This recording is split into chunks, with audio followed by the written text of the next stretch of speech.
বড় লোকের ঢাক তৈরি গরিব লোকের চামড়ায়। সেই বড় লোকেদেরকে দেখবেন, ওই দেখুন ছবি দেখা যাচ্ছে, আর ওইগুলো হচ্ছে প্রত্যেকটা ঢাক।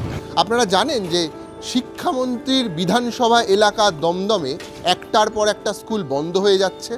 আমার তো ওখানে চায়ের দোকান ছিল, আচ্ছা, প্রায় 12 বছর চা বিক্রি করেছি। স্কুলের সামনে ছেলেরাও খেতে আসতো, স্কুল আমার থেকে। 100-150 টাকা বিক্রি হতো। স্কুলের ভিতরেই ভোটার তালিকা ঝুলছে, ভোটার তালিকার মাথায় লেখা আন্ডার অ্যাডজুডিকেশন। দেখতেই পাচ্ছেন কোনো ছাত্রছাত্রী স্কুলে নেই। আগে সবাই চিৎকার চেঁচামেচি আগে কত সুন্দর চিৎকার চেঁচামেচি রাখা যেত, খেলাধুলো কত সুন্দর। এখন কেউ নেই, আর খেলাধুলো তো দূরে। স্কুলের নাম দমদম প্রাচ্যবাণী মন্দির ফর বয়েজ হাই স্কুল। 3 বছর আগে এই স্কুলটা বন্ধ হয়ে গিয়েছে, তাই স্কুলের ফাঁকা অংশে পৌরসভার ভ্যাটের গাড়ি বসানো হয়েছে। দেখতেই পাচ্ছেন চারপাশে ময়লা, দুর্গন্ধ। যখন আমি শিক্ষামন্ত্রী ব্রাত্য বসুর বিধানসভা কেন্দ্র দমদমে ঘুরে ঘুরে একটার পর একটা বন্ধ হয়ে যাওয়া স্কুল আপনাদেরকে দেখাচ্ছি, সেই সময় বেসরকারি স্কুলগুলো কিন্তু রমরমিয়ে চলছে।